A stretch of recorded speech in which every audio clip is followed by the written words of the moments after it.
एक माँ की मजबूरी किस्मत भी कैसे कैसे रंग दिखाती है। पूनम जैसे ही बाहर से अपनी माँ को ढूंढ कर आई तो उसकी भाभी सरिता उस पर चिल्लाते हुए बोली, आ गई महारानी घूम घाम के। अरे कितनी बार कहा है वो बुढ़िया अब तुझे नहीं मिलेगी। इतनी बड़ी दुनिया है, पता नहीं किस कोने में बैठी होगी और जिंदा भी होगी या नहीं। कितनी बार तुझे समझा दिया लेकिन फिर भी रोज सुबह शाम उसे खोजने के लिए निकल जाती है सैर सपाटा करने। अब रसोई में खाना भी बनाना है। पूरे दिन सड़कों पर आवारागर्दी करती रहती हो। दोपहर के 12 बज गए हैं, अभी तक खाने की कोई तैयारी नहीं की। वैसे भी आज मेरे मायके से मेरे मम्मी पापा और भाई भाभी सब लोग आने वाले हैं, तो सबके लिए खाना बनाना है। कब से तुम्हारा इंतजार कर रही थी। पता नहीं रोज रोज सड़कों पर क्या खाक छानने जाती हो। अब वो बुढ़िया कब की मर गई होती होगी, पर पता नहीं क्यों रोज उसे ढूंढने चली जाती हूँ। तभी पूनम ने रोते हुए कहा, भाभी रसोई में खाना बनाना है ना, तो मैं खाना बना दूंगी, लेकिन मेरी माँ के बारे में ऐसा मत बोलो। वो चाहे जहाँ भी हो, पर देखना एक ना एक दिन मैं अपनी माँ को जरूर ढूंढ निकालूंगी। आखिर कहाँ जाएंगे अपनी बेटी को छोड़कर। रोते हुए पूनम रसोई की तरफ चल दी। अरे अच्छा होता अगर तुम्हें भी अपने साथ ले जाती, हमारे सिर माथे छोड़कर चली गई। पीछे से सरिता ने कहा तो पूनम बोली, भाभी अगर मैं अपनी माँ के साथ चली जाती तो तुम्हारे घर का काम कौन करता, खाना कौन बनाता। कम से कम मेरी वजह से आपको दोनों समय का खाना तो बना बनाया मिल रहा है। पूनम की बात सुनकर सरिता के तन बदन में आग लग गई और पीछे से पूनम के बाल खींचते हुए बोली, बहुत जुबान चलने लगी है तुम्हारी। रुक अभी बताती हूँ तुझे। भाभी मेरे बाल छोड़ दीजिए, बहुत दर्द हो रहा है। पूनम रोते जा रही थी। तभी उसके रोने की आवाज़ सुनकर उसके भाई रमेश कमरे से बाहर आए और बोले, क्यों चिल्ला रही हो पूनम। भैया अभी भी आप मुझ पर ही चिल्ला रहे हो, आपको दिखाई नहीं दे रहा भाभी मेरे बाल फाड़ रही हैं। अरे तुमने ही कुछ उल्टा सीधा किया होगा। अरे कल को पराए घर जाना है, सीखो अपनी भाभी से कुछ, वरना ससुराल जाकर मेरी नाक कटवा दोगी। और तुम भी छोड़ दो सरिता, थोड़े दिन में इस मुसीबत को यहाँ से हटा ही देंगे। इतना कहकर रमेश घर से बाहर निकल गया। भाभी आज आपका समय है, आपको मेरे साथ जितना बुरा व्यवहार करना है कर लो, लेकिन देखना एक दिन हमारा समय भी आएगा और आप देखती रह जाएंगी। आज मैं आपके घर के सारे काम कर रही हूँ, खाना बना रही हूँ, लेकिन एक समय ऐसा भी होगा जब मैं बैठकर खाऊंगी और आप बनाकर खिलाएंगे। पूनम की बात सुनकर उसकी भाभी सरिता जोर जोर से हंसने लगी और बोली, रस्सी जल गई पर बल नहीं गया, ऐसा कभी नहीं होगा। सपने भी मत सोचना। अब जा जल्दी और रसोई में खाना बना, मेरे मायके के सभी लोग आते ही होंगे। रोते हुए पूनम चुपचाप रसोई में खाना बनाने चली गई। भैया भाभी के व्यवहार से पूनम बहुत ज़्यादा दुखी थी। रसोई के एक कोने में बैठी बैठी बहुत देर तक रोती रही, अपनी माँ को याद करती रही। माँ आप कहाँ चली गई, मैं पिछले एक हफ्ते से आपको ढूंढ ढूंढ कर परेशान हो गई हूँ, लेकिन आप कहीं नहीं मिल रही। माना कि आपकी थोड़ी याददाश्त कमजोर थी, लेकिन इसका मतलब ये तो नहीं कि आप अपने घर को और अपनी बेटी को ही भूल जाएं। आप जहाँ कहीं भी हो माँ, जल्दी से अपने घर वापस आ जाओ। एक आपके अलावा मेरा इस घर में है ही कौन। आप ही तो थी जो मुझे समझती थी। भाभी तो वैसे भी पराई हैं और भैया भी भाभी के आने से पराए हो गए हैं। उन्हें हम दोनों का दुख दर्द दिखाई नहीं देता। एक तो आपकी तबीयत ठीक नहीं थी माँ, ऊपर से पता नहीं कहाँ चली गई हो। तुम्हारा बुखार ठीक हुआ भी होगा या नहीं। अपनी माँ को याद करके पूनम बस रोए जा रही थी। दरअसल एक हफ्ते पहले मनोरमा जी पता नहीं कहाँ गायब हो गई थी। तब से उनकी बेटी पूनम उन्हें खोजने में लगी हुई थी। जब तक पूनम के पिता थे तब तक घर में सब कुछ ठीक था। पूनम बीए फाइनल की पढ़ाई कर रही थी, लेकिन एक साल पहले ही उसके पिता का देहांत हो गया। भाभी को घर में आए मात्र 6 महीने ही हुए थे। जब भाभी घर में आई तो कुछ दिनों तक तो सब ठीक रहा, लेकिन भाभी ने घर में आते ही अपना रौब जमाना शुरू कर दिया। पूरे घर पर कब्जा कर लिया था। अपनी सास को भी उल्टा सीधा बोलती रहती थी, जो उनकी बेटी पूनम को बिल्कुल पसंद नहीं था। कुछ दिनों से मनोरमा जी की तबीयत ठीक नहीं थी, तो पूनम ने अपने भाई रमेश से कहा, भैया माँ की तबीयत ठीक नहीं है, उनको पास के अस्पताल में ले चलो। तो भाभी ने करते हुए कहा, अस्पताल ले जाने की क्या ज़रूरत है, बुढ़िया 70 वर्ष की होने को है और अब कितना जिएगी। जी के लिए जितना जीना था, अब हम इनके इलाज के लिए एक भी पैसा खर्च नहीं करेंगे। थोड़ा बहुत बुखार है तो 4 दिन में अपने आप ठीक हो जाएगा। भाभी आप कैसी बातें कर रही हो, माँ को 104 बुखार है और आप कह रही हो अपने आप ठीक हो जाएगा। अगर माँ को कुछ हो गया तो मैं क्या करूँगी।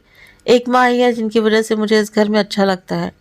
पूनम ने अपनी भाभी सरिता से कहा तो सरिता चिल्लाते हुए बोली, अरे बहुत दिन रहती इस बुढ़िया के पास, अभी भी तुम्हारा मन नहीं भरा। और क्या, वैसे भी तुम्हारे लिए जल्दी ही कोई दूल्हा लूला लंगड़ा लड़का देखकर इस घर से विदाई कर देना है। मैं तुम्हें ज़्यादा दिन इस घर में नहीं रहने दूंगी।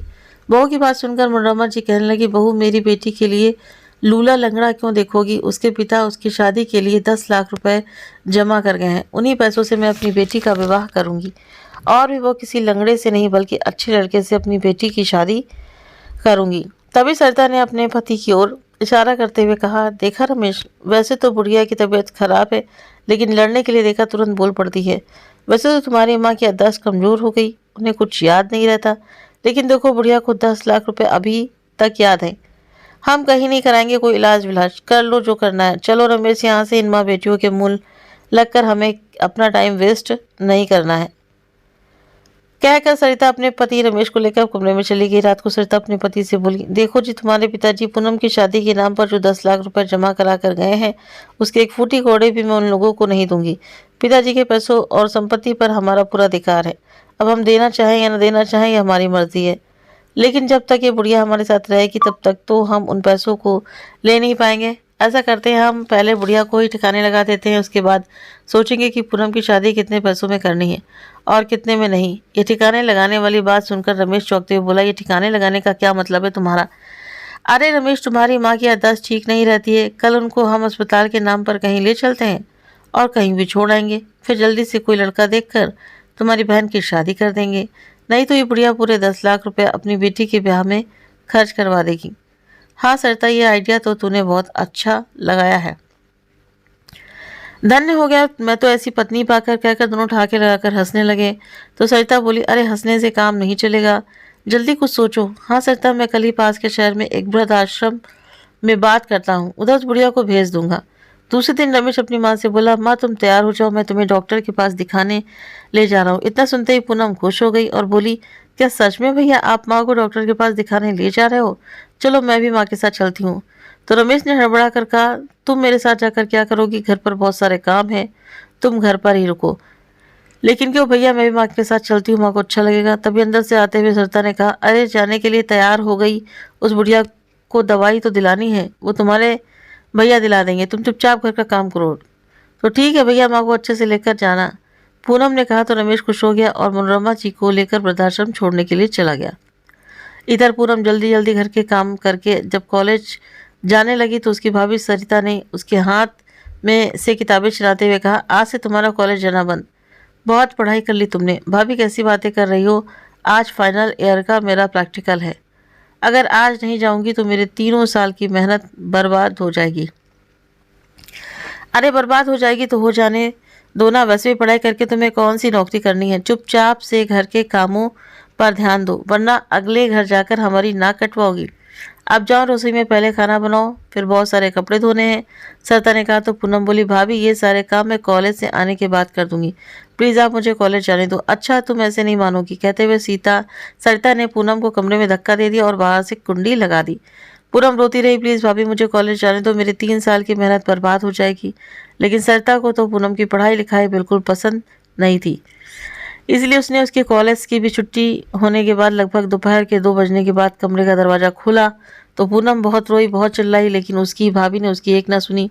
तभी थोड़ी देर में रमेश हड़बड़ाता हुआ घर आया और माँ माँ कहकर चिल्लाने का नाटक करने लगा। रमेश की आवाज़ सुनकर पूनम जल्दी से बाहर आई और रमेश के साथ अपनी माँ को ना देखकर कहने लगी, क्या हुआ भैया, माँ ठीक तो है ना? उसको डॉक्टर को तो दिखा दिया ना?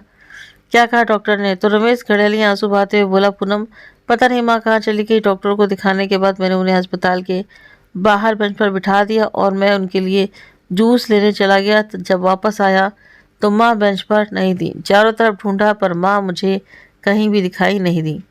2 घंटे से अस्पताल के चारों तरफ की सड़कों को छान मारा, लेकिन माँ कहीं नहीं मिली। ये तुम क्या कह रहे हो भैया, ऐसे माँ कहाँ जा सकती हैं? पूनम ने कहा। तो रमेश उसकी भाभी ने रमेश को इशारा करते हुए कहा, रमेश अगर माँ कहीं चली गई तो उनकी तो याददाश्त भी अच्छी नहीं है, वो घर वापस कैसे आएंगी? माँ के गुम होने की बात सुनकर पूनम फूट फूट कर रोने लगी और बोली, भैया ऐसा कैसे हो सकता है? वैसे तो माँ आपको छोड़कर कहीं नहीं जा सकती, उन्होंने ऐसा कभी नहीं किया क्योंकि वो जानती हैं कि उनकी याददाश्त कमज़ोर है, इसलिए जैसा आप कहते हैं वो वैसा ही करती हैं। मुझे भरोसा नहीं हो रहा है कि माँ कहीं गुम हो गई हैं, खुद से कहीं चली गई हैं। तो तुम्हारे कहने का क्या मतलब है? सरिता ने चिल्लाते हुए कहा। तो पूनम बोली, भाभी मेरी माँ ऐसे कहीं नहीं जा सकती। अरे नहीं जा सकती तो तुम्हें क्या लगता है कि तुम्हारे भाई अपनी माँ को कहीं छोड़ कर आए हैं? अरे देख नहीं रही अपने भाई को, वो भी कितने घबरा रहे हैं। माँ के लिए कितना रो रहे हैं। तुम्हें क्या लगता है सिर्फ तुम्हारी ही माँ है? रमेश की भी तो माँ है, उनको भी बार बार बराबर का दुख है। पूनम कुछ नहीं बोली और तुरंत ही अपना दुपट्टा लेकर अपनी माँ को ढूंढने के लिए निकल पड़ी और अस्पताल के आसपास की सड़कों को छानने लगी कि कहीं उसकी माँ नजर आ जाए। लेकिन उस बेचारी को क्या पता कि उसकी माँ यहाँ नहीं है, क्योंकि उसे तो उसका भाई दूसरे शहर के वृद्धाश्रम में छोड़कर आ गया है। लेकिन पूनम ने अपनी माँ को ढूंढने की आशा नहीं छोड़ी। आज उनको गए हुए पूरा 1 हफ्ता हो गया था, फिर भी वो रोज अपने शहर की हर एक गली में अपनी माँ को ढूंढती। अगर दूर से भी किसी बूढ़ी औरत को देख लेती तो पूनम भागकर उसके पास जाती, लेकिन फिर निराशा ही हाथ लगती। आज पूरा 1 हफ्ता हो गया था, लेकिन पूनम को उसकी माँ नहीं मिली। अपनी माँ को याद करके पूनम रसोई के कोने में बैठी बैठी रो रही थी। तभी उसकी भाभी आई और पूनम को ऐसे बैठे देखकर कहने लगी, ओह महारानी, अभी तक आराम फरमा रही हैं। मेरे मायके के सभी लोगों के आने का समय हो गया है और तुम अभी तक बैठी हो, कुछ भी काम नहीं किया। जल्दी से उठो, जल्दी जल्दी हाथ चलाओ और सारा काम निपटाओ, नहीं तो मुझसे बुरा कोई नहीं होगा, कहकर सरिता दंदनाते हुए रसोई से बाहर निकल गई। पूनम अपने भैया भाभी के व्यवहार से बहुत परेशान थी। एक तो माँ का पता नहीं चल रहा था, दूसरा भाई भाभी ने उसकी पढ़ाई भी छुड़वा दी, जबकि उसकी पढ़ाई करने का बहुत मन था। वो पढ़ लिख कर कुछ बनना चाहती थी, कुछ करना चाहती थी। पूनम ने उठकर अपने आंसू पोंछे और जल्दी जल्दी खाना बनाने लगी। थोड़ी देर में ही उसकी भाभी के मायके वाले आ गए तो सरिता पूनम को ऑर्डर देते हुए बोली कि सारा खाना डाइनिंग टेबल पर लगा देना, हम सब लोग एक साथ बैठकर खाएंगे, तुम्हें सर्व करना पड़ेगा। कहीं तुम हम लोगों के साथ खाना खाने के लिए बैठ जाओगी? ठीक है भाभी, बस मुझे वैसे भी आप लोगों के साथ बैठकर खाना खाने में कोई दिलचस्पी नहीं है। पूनम का दो टूक जवाब सुनकर सरिता गुस्से से आग बबूला हो गई। उसका ये स्वाभिमानी रूप सरिता को बिल्कुल भी पसंद नहीं था। उसने कहा, तुम्हें तो मैं बाद में देखूंगी, अभी तुम जल्दी से हमारे लिए खाना सर्व करो। तो पूनम सबके लिए खाना डाइनिंग टेबल पर लगाने लगी। सभी लोगों ने खाना खा लेने के बाद सरिता ने पूनम से कहा कि बाहर वाले कमरे में ड्राइवर बैठा है, उसको भी खाना परोस दो। तो पूनम उसके लिए खाना लेकर गई, जो एक नौयुवक कुर्ता पजामा और गले में साफी डालकर बैठा हुआ था, पैरों में हवाई चप्पल पहनी थी। पूनम उसे खाना देकर जब वापस आई तो उसकी भाभी अपने घर वालों के सामने पूनम से बोली, क्यों पूनम, लड़का तो पसंद आया ना तुझे? तो पूनम ने कहा, भाभी आप ये क्या कह रही हैं, मुझे कुछ समझ नहीं आया। तो सरिता के मायके वाले सब लोग खिलखिला कर हंस पड़े। तभी उसकी भाभी की माँ ने कहा, अरे सरिता के कहने का मतलब ये है कि जिस ड्राइवर को तुम अभी खाना देकर आई हो उसी के साथ सरिता ने तुम्हारा रिश्ता तय कर दिया है, अगले 8 दिनों में तुम्हारी शादी है। तो पूनम रोने लगी, नहीं भैया भाभी, ऐसा नहीं कर सकते, ऐसे मैं इतनी जल्दी शादी नहीं कर सकती। अभी तो मुझे अपनी माँ को ढूंढना है, जब मेरी माँ वापस मिल जाएगी तभी मैं शादी करूँगी, मैं माँ के बिना शादी नहीं करूँगी। तो रमेश ने चिल्लाते हुए कहा, अगर माँ नहीं मिली तो क्या पूरी ज़िंदगी तुम शादी नहीं करोगी? और वैसे भी माँ की इतनी उम्र हो गई थी, शहरों में इतने सारे गाड़ी वाहन चलते हैं, पता नहीं कहीं टकरा वकरा गई होंगी, क्या हाल हुआ होगा, वापस आएंगी भी या नहीं। अगर वो कभी वापस नहीं आई तो क्या तुम कभी शादी नहीं करोगी? एक तो हम अपने भाई भाभी होने का फ़र्ज़ अदा कर रहे हैं, ऊपर से हमें ही नखरे दिखा रही हैं। बेचारी पूनम की अपने भाई भाभी और उसके मायके वालों के आगे एक न चली। हफ्ते भर में ही पूनम की शादी प्रशांत से करा दी। विदा के समय बहुत रोई थी पूनम, क्योंकि उसे अपनी माँ की बहुत याद आ रही थी। आज उसकी माँ उसके साथ नहीं है, पिता तो पहले ही छोड़कर चले गए थे। भाई भाभी ने भी उसे पराया समझकर घर से निकाल दिया और शादी के बाद कभी दोबारा पूनम को अपने मायके नहीं बुलाया। विदाई के समय उसकी भाभी ने कह दिया था कि अब तुम्हारा इस घर से कोई रिश्ता नहीं है, अब जिस घर में तुम ब्याह कर गई हो उसी घर में अपनी पूरी ज़िंदगी बिताना, हमारे घर में पलट कर आने की तुम्हें कोई ज़रूरत नहीं है। तो पूनम ने कहा, ठीक है भाभी, मैं भी आप लोगों के घर नहीं आना चाहती, अब इस घर में मेरी माँ नहीं तो मेरा मायका भी नहीं। पूनम विदा होकर अपने ससुराल चली गई। तभी एक दिन सरिता ने अपने पति रमेश से कहा, चलो अच्छा हुआ बुढ़िया भी चली गई और पोहोकट में उसकी बेटी का विवाह भी कर दिया। अब 10 लाख रुपए हमारे वे, अब हम मेरे उपयोग से एक कार खरीदेंगे और फिर घूमने फिरने के लिए चलेंगे। हाँ सरिता, तुम सही बोल रही हो, हम बहुत दिनों से कहीं घूमने नहीं गए, अब हम अपनी इच्छा पूरी करेंगे। 1-2 दिन में रमेश ने अपनी माँ के पैसों से एक कार खरीद ली और रोज में अभी भी कहीं ना कहीं घूमने फिरने जाते। एक दिन रमेश और सरिता कहीं घूमने ही जा रहे थे कि रास्ते में किसी दूसरी गाड़ी से एक्सीडेंट हो गया। आसपास के लोगों ने उन्हें अस्पताल तो पहुंचा दिया, पर उनकी हालत बहुत गंभीर थी। सरिता को तो फिर भी कम चोटें आई थी तो वो जल्दी ठीक हो गई, पर रमेश का एक पैर काटना पड़ा, वो पूरी तरह से चलने फिरने में असमर्थ हो गया। रमेश के इलाज में सरिता को अपनी सारी प्रॉपर्टी बेचनी पड़ी। अब तो सरिता का ये हाल हो गया कि उसके पास गिने चुने पैसे बचे थे, खाने के लिए भी लाले पड़ने लगे। हालांकि साल भर तक रमेश का इलाज चलने के बाद वो अपने एक पैर पर चलने लगा, लेकिन अब उसके पास संपत्ति के नाम पर कुछ भी नहीं बचा था और 1 साल तक न जाने के कारण उसे अपनी नौकरी से भी हाथ धोना पड़ा। थक हार कर पूनम ने ही अपने पति से कहा कि वो कुछ काम करना चाहती है जिससे घर में 4 पैसे आए और हम दोनों के खाने पीने का इंतजाम हो सके। तो रमेश कहने लगा कि सरिता, तुम इतनी पढ़ी लिखी नहीं हो, फिर तुम क्या करोगी? तो सरिता बोली, मैं कुछ भी कर लूँगी। हमारे पड़ोस की कुछ औरतें हैं, शादी ब्याह में पूरे 1 महीने का काम करती हैं, मैं वहीं काम कर लूँगी। तो रमेश के पास कोई चारा नहीं था, इसलिए उसने हाँ बोल दिया। अब सरिता भी अपने पड़ोसन के साथ शादी ब्याह में पूरियाँ बेलने का काम करने लगी। ऐसी मुसीबत के समय में सारे रिश्तेदारों ने भी मुंह मोड़ लिया था। अब सरिता को काम पर जाते हुए 1 महीना हो गया था। तभी एक दिन उसने रमेश से कहा, सुनो जी, कल हमें पास के शहर में एक बहुत बड़े सरकारी अफसर के घर खाना बनाने के लिए जाना है। उसके बेटे के पहले जन्मदिन की बहुत बड़ी पार्टी है। मैं तो सुना है दोनों पति पत्नी बहुत बड़े सरकारी अफसर हैं, उनके आगे पीछे बहुत गाड़ियां चलती हैं। वहाँ में पूरियाँ बेलने के लिए जाना है। मेरे साथ जाने वाली सरला ने बताया है कि दोनों पति पत्नी डीएम और एसडीएम हैं। मैं सोच रही हूँ कि काम होने के बाद उन दोनों के आगे हाथ जोड़कर अपनी स्थिति बताकर कुछ पैसे मांग लूंगी। वे लोग हमारी आप बीती सुनकर मदद जरूर करेंगे। रमेश बोला, ठीक है सरिता, तुम्हें जो ठीक लगे वो करना, क्योंकि अभी तो हम एक एक पाई के लिए मोहताज हैं। अगर कोई हमारी मदद कर दे तो अच्छा है। दूसरे दिन सरिता पुरिया बनाने के लिए उस घर में पहुंच गई। घर देखकर सरिता की आंखें फटी की फटी रह गईं, क्योंकि वो घर नहीं बल्कि एक बड़ा सा बंगला था। बाहर एक बहुत बड़ा गेट लगा हुआ था। 2 सिक्योरिटी वाले बंदूक लेकर खड़े हुए थे। पूरी चेकिंग के बाद ही अंदर जाने दिया था। लोगों के आने जाने का तांता लगा हुआ था।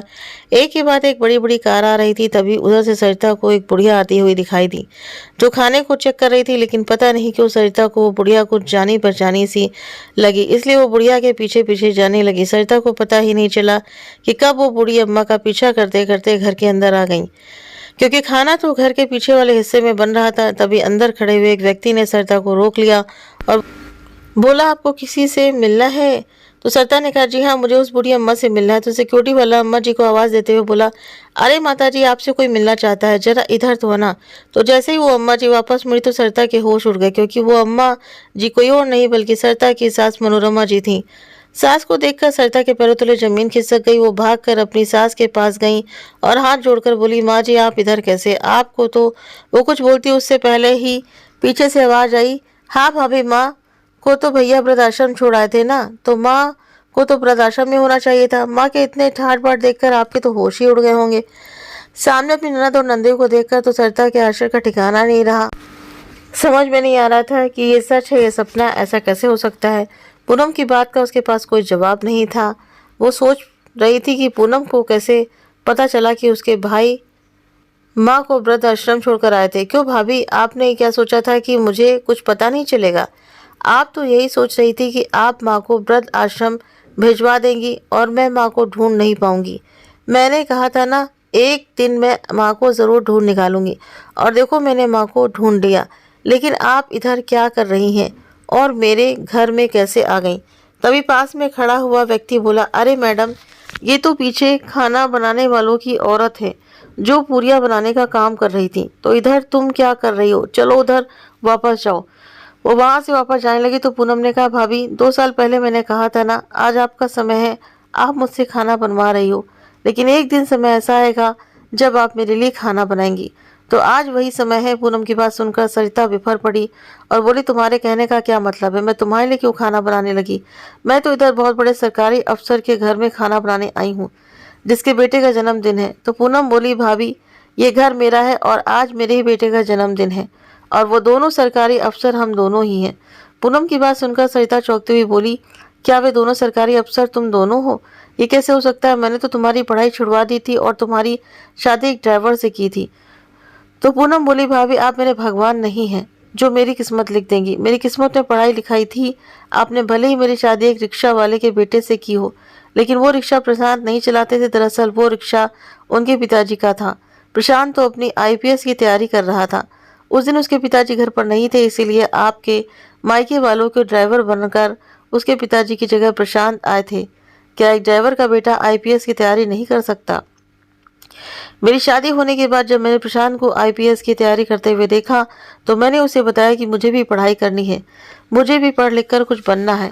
तो उसने अपने साथ साथ मेरी भी पढ़ाई शुरू करा दी और आखिरकार हमारी मेहनत रंग लाई। हम दोनों ही बड़े अफसर बन गए।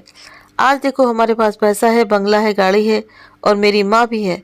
इसी को किस्मत कहते हैं भाभी। पूनम की बातें सुनकर सरिता के पैरों तले जमीन खिसक गई। उसने कहा, लेकिन तुम्हें माँ कहाँ मिली? सरिता ने पूछा तो पूनम बोली, जहाँ भैया माँ को छोड़कर आए थे, माँ मुझे उसी वृद्धाश्रम में मिली थी। हमारी नौकरी लगने के बाद हम दोनों यहाँ से सभी वृद्धाश्रम में खाना बांटने गए थे तो माँ मुझे उधर ही मिली थी और माँ ने मुझे सब कुछ बता दिया है, कैसे आप लोगों ने अस्पताल का नाम लेकर माँ को वृद्धाश्रम छोड़ दिया। इतना सुनते ही सरिता मनोरमा जी के पैरों में गिरकर गिड़गिड़ाते हुए कहने लगी, माँ जी अब आप ही मेरा सहारा हो, अपने घर चलो। रमेश का एक्सीडेंट हो गया है, उसका एक पैर कट गया है, मुझे आपकी मदद की बहुत ज़रूरत है। माँ जी मेरी कुछ मदद करो। आज मेरी परिस्थितियाँ ये हो गई हैं कि मुझे दूसरों के घर में जाकर खाना बनाने का काम करना पड़ रहा है। तो मनोरमा जी बोली, बहू किस्मत कब किसको क्या रंग दिखा दे किसी को पता नहीं चलता। तुमने मेरे और मेरी बेटी के साथ बुरा करने में कोई कसर नहीं छोड़ी और आज जब तुम्हारे साथ बुरा हुआ तो हमसे मदद की उम्मीद कर रही हो। अब मैं तुम्हारी कोई मदद नहीं कर सकती, तुम्हें अपने ही किए का फल मिल रहा है। अपनी सास और ननद की बात सुनकर सरिता जली भुनी जा रही थी। उसे अपनी किस्मत और हालातों पर बड़ा गुस्सा आ रहा था, लेकिन कर भी वो क्या कर सकती थी। इसीलिए वो अपना सब मुँह लेकर वहाँ से वापस चली आई। तो दोस्तों आपको ये कहानी कैसी लगी तो प्लीज़ आप मुझे कमेंट करके ज़रूर से ज़रूर बताइए। वीडियो पसंद आया हो तो वीडियो को लाइक शेयर सब्सक्राइब करना ना भूलें। मिलते हैं आपसे नेक्स्ट वीडियो में नई कहानी के साथ में। Thank you.